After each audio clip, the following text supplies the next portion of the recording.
Dear students, welcome you once again to my online class, that is BM Sir online classes. দেখো আজ আমরা একটা খুব গুরুত্বপূর্ণ ক্লাস নিতে চলেছি এবং আজ আমরা কলকাতা বিশ্ববিদ্যালয়ের ইংরেজি অনার্সের থার্ড সেমের জন্য এই ক্লাসটি নিতে চলেছি এবং এটি হলো বিখ্যাত কবিতা এডগার অ্যালান পো রচিত বিখ্যাত কবিতা হেলেন। কবিতাটির আমরা সারমর্ম জানতে চলেছি বাংলায়। দেখো প্রথমেই বলে নিই একটু এই হেলেন কবিতাটি সম্পর্কে বলে নিই।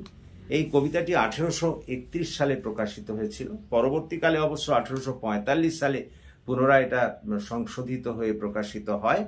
তো এই কবিতাটা আমরা যদি দেখি তাহলে দেখব যে কবি এডগার অ্যালান পো হেলেনকে উদ্দেশ্য করে হেলেনের সৌন্দর্য বর্ণনা করেছেন বা হেলেনের কথা এখানে বলেছেন। এই হেলেন হলো বিখ্যাত চরিত্র। তোমরা সবাই জানো যে আমরা যদি ইলিয়াড ওডিসি বা গ্রিক মাইথোলজির কথা ভাবি, গ্রিক পুরাকথার কথা ভাবি, তাহলে জানি যে হেলেন ছিলেন একজন বিখ্যাত সুন্দরী মহিলা এবং তিনি ছিলেন মেনালাসের স্ত্রী এবং তাকে প্যারিস অপহরণ করেছিল, যাকে কেন্দ্র করে ট্রজান যুদ্ধ ঘটেছিল দীর্ঘ 10 বছর ধরে। ইলিয়াড ওডিসি থেকে আমরা এই কথা সবাই জানি এবং তার মূল কেন্দ্রবিন্দু কিন্তু ছিল এই হেলেনের সৌন্দর্য, অর্থাৎ তিনি ছিলেন সত্যি সত্যি সুন্দরী, যাকে বলা হয় আমাদের কথায় অপ্সরা রমণীর মতো তিনি ছিলেন।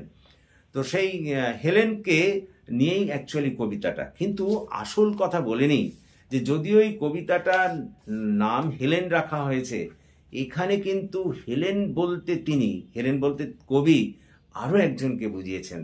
তিনি হলেন জেন স্টেনার্ট, তার বন্ধু রবার্টের মা।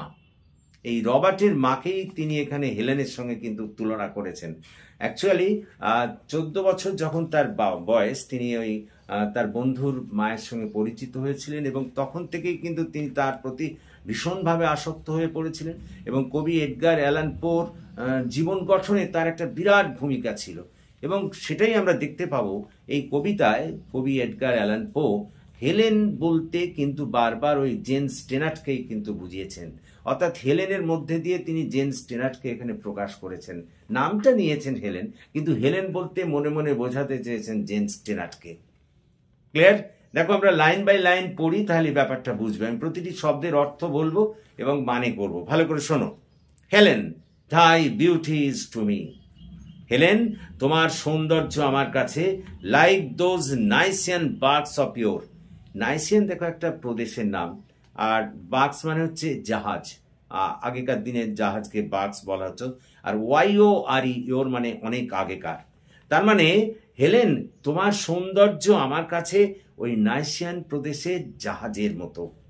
কোন জাহাজ? এবার বলছে দেখো তার পরের লাইনে, that gently over a perfumed sea the weary way-worn wanderer bore to his own native land. দেখো আগে মানেগুলো বলে নি। জেন্টলি মানে আস্তে আস্তে, পারফিউমড সি মানে সুবাসিত সমুদ্র, ওয়েরি মানে তোমরা তো সবাই জানো ক্লান্ত, ওয়ে-ওর্ন মানে পথক ক্লান্ত, ওয়ান্ডারার মানে হচ্ছে ভ্রমণকারী, বোর মানে বুঝতেই পারছো যার কাছে আর কিছু ভালো লাগে না, যে সহ্য করতে পারে না, ওন মানে নিজের, নেটিভ শোর মানে হচ্ছে নিজের দেশের তীরভূমি। তার মানে এই কথাটার মধ্যে দিয়ে, এই লাইনগুলোর মধ্যে দিয়ে কবি বলতে চাইলেন, প্রথমে বললেন হেলেন, তোমার সৌন্দর্য আমার কাছে ওই অনেক আগেকার নাইসিয়ান প্রদেশে জাহাজের মতো, যে জাহাজ ধীরে ধীরে সুবাসিত সমুদ্রের উপর দিয়ে তার পথশ্রান্ত যাত্রীকে একেবারে নিরাপদে পৌঁছে দেয় তার নিজের দেশের তীরভূমির তীরে বা তীরভূমিতে। অর্থাৎ হেলেন, তোমার সৌন্দর্য আমার কাছে অনেক দিন আগেকার সেই নাইসিয়ান প্রদেশের জাহাজের মতো, যে জাহাজ ধীরে ধীরে তার পথক্লান্ত যাত্রীকে তার নিজের দেশের তীরভূমিতে পৌঁছে দেয়। ক্লিয়ার?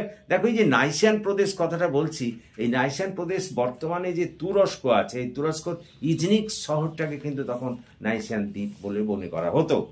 তার মানে এইখানে তোমাদের ধরে নিতে হবে যে তার মানে হেলেনের জায়গায় ধরে নাও বলছেন কার কথা? জেন স্টেনার্টের কথা।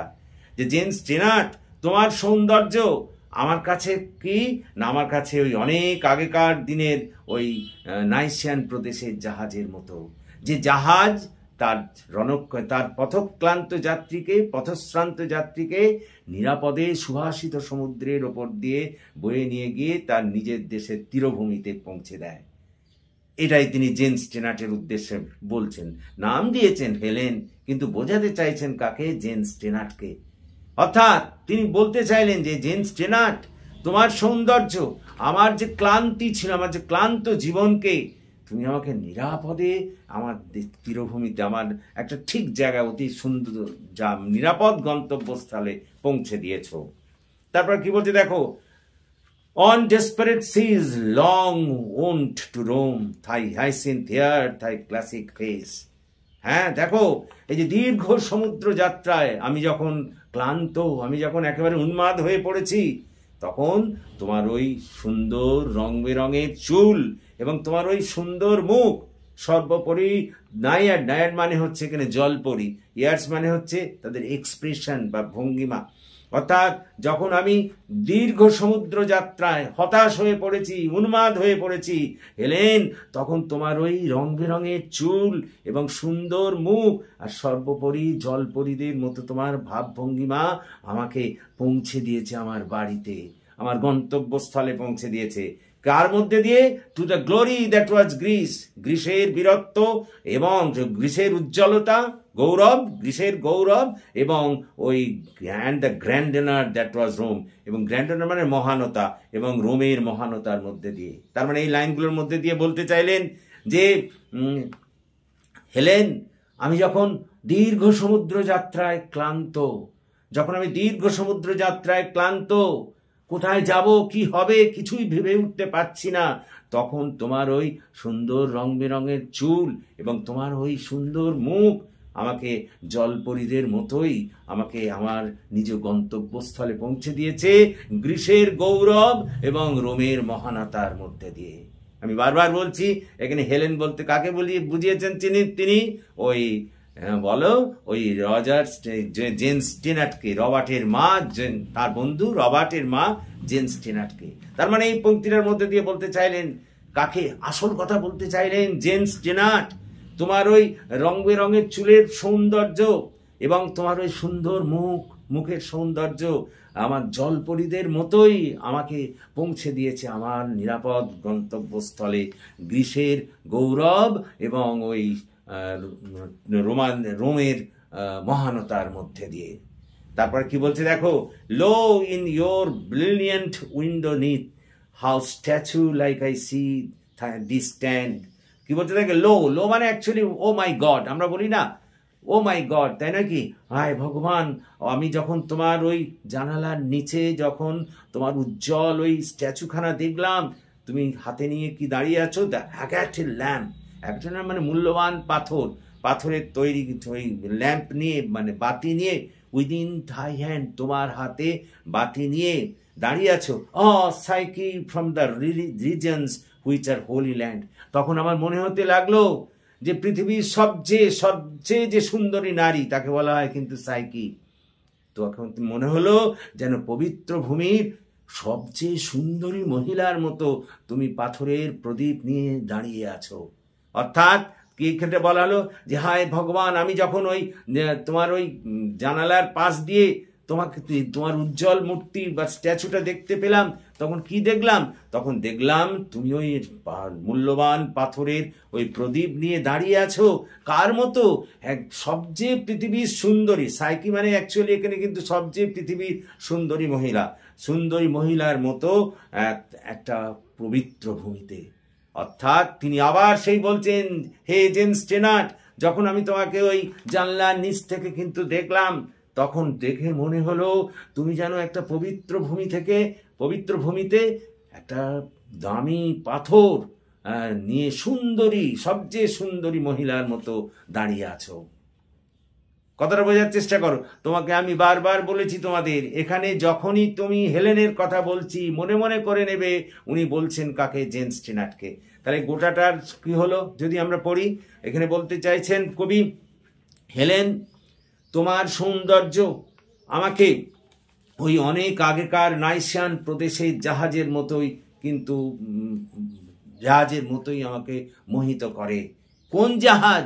যে জাহাজ সুবাসিত সমুদ্রের ওপর দিয়ে তার পথশ্রান্ত যাত্রীকে নিরাপদে বাড়ি পৌঁছে দেয়, সেই জাহাজের মতোই তোমার সৌন্দর্য আমার কাছে প্রিয়। তারপর কি বলছেন দেখো, যে এই দীর্ঘ সমুদ্র যাত্রায় আমি যখন হতাশ, কোন দিকে যাব কিছু বুঝে উঠতে পারছি না, তখন তোমার ওই সুন্দর রং বেরঙের চুল এবং সুন্দর মুখ জলপরীদের মতোই আমাকে নিরাপদে আমার বাড়িতে পৌঁছে দেয়। কিসের মধ্যে দিয়ে? গ্রীসের গৌরব এবং রোমের মহানতার মধ্যে দিয়ে।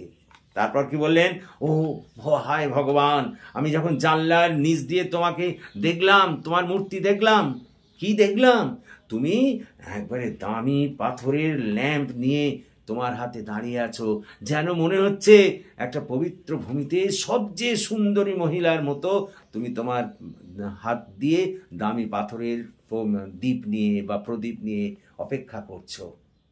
ক্লিয়ার? এই হচ্ছে মোট কবিতাটার বাংলায় অনুবাদ। তার মানে এটাকে যদি তোমার সারমর্ম করো তাহলে বলতে হবে যে কবি এডগার অ্যালান পো তিনি তার জীবনে তার বন্ধু রবার্টের মা জেন স্টেনার্ট দ্বারা খুব প্রভাবিত হয়েছিলেন, এবং এখানে হেলেন বলতে তিনি সেই জেন স্টেনার্টকেই বুঝিয়েছেন। এবং আমরা কবিতাটি পাঠ করে দেখি তিনি বলতে চাইছেন যে হেলেন, তোমার সৌন্দর্য আমার কাছে ওই অনেক আগেকার দিনে নাইসিয়ান প্রদেশের জাহাজের মতো, যে জাহাজ সুবাসিত সমুদ্রের ওপর দিয়ে তার পথশ্রান্ত যাত্রীকে নিরাপদে তার দেশে মাটিতে পৌঁছে দেয়।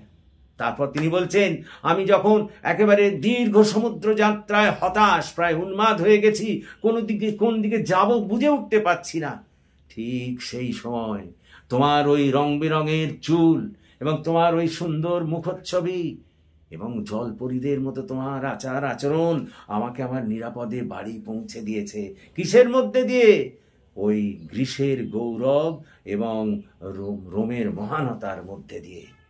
তারপর একবারে শেষে বলছেন যে আমি যখন ওই জানালার নিচ দিয়ে তোমার মূর্তি দেখতে পেলাম, যে তুমি মূল্যবান পাথরের প্রদীপ নিয়ে একবারে সবচেয়ে সুন্দরী, পৃথিবীর সবচেয়ে সুন্দরী মহিলার মতো দাঁড়িয়ে আছো, তখন তা দেখে আমি মোহিত হয়ে গেলাম।